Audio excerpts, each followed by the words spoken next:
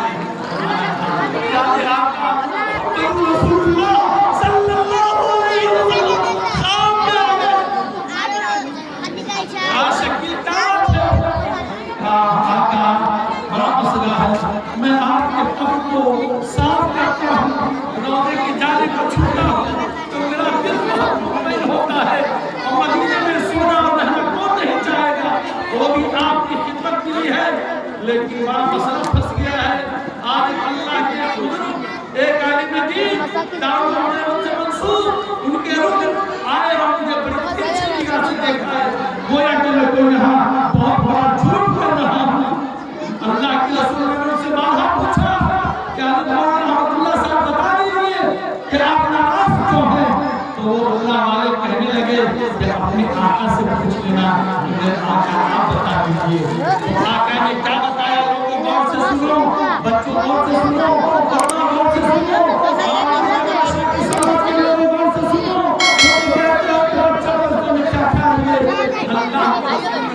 شکیل میری یہ حدیث نہیں پڑھی، کہا کیا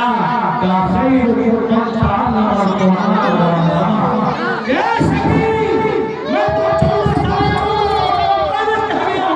تو سب سے بہتر آدمی وہ ہے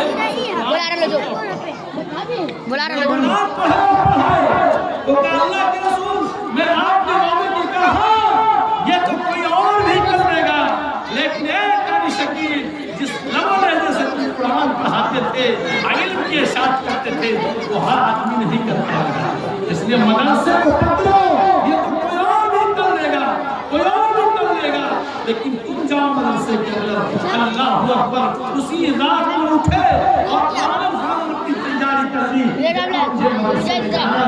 اب اللہ کے جناب محمد رسول اللہ کے لائے ہوئے قرآن کو پڑھنا پڑھانا سیکھنا اور سکھانا ہے، اس لیے ماؤں بہنوں بیٹوں بچے جو ہے آپ کی دوست سے پڑھتے ہیں، رسولوں کی توہین ہی کا قول ہے کہ ایک اچھی ماں دے دو ہم ایک سامان دے دیں گے۔ ماں کا گود جب خراب ہوگا، ماں کا گود جب سیکٹری اور سیکٹری والا ہوگا، آپ کو بتاتا عورتوں کے یہاں ہمارا جو ہے الحمدللہ 4-5 مدرسے جو ہیں اپنے سے 2-3 مدرسے تو خوب الحمدللہ اس کا میں ذمہ دار ہوں اور 2-3 مدرسے ہماری شاہدات جو ان کی جو ہے مقدمہ ہے، رپورٹیں آتی ہیں کہ عورتوں کے حالات کتنے نازک ہیں۔ 100 عورت میں اس وقت میں 3-4-5 نمازی ملتی ہے اور تہجد گزار ایک بھی نہیں، کتنے کا کلمہ نہیں درست ہے، کتنے کا آئیے اور کہاں سنیں گے۔ ہمارا قاری اسحاق صاحب گئے ہیں، اس گاؤں میں ہمارا مدرسہ چلتا ہے، اس گاؤں کی ایک عورت آ گیا کہنے لگے ہو مولانا صاحب بہار والے مولانا صاحب آؤ ادھر، میں نے کہا کیا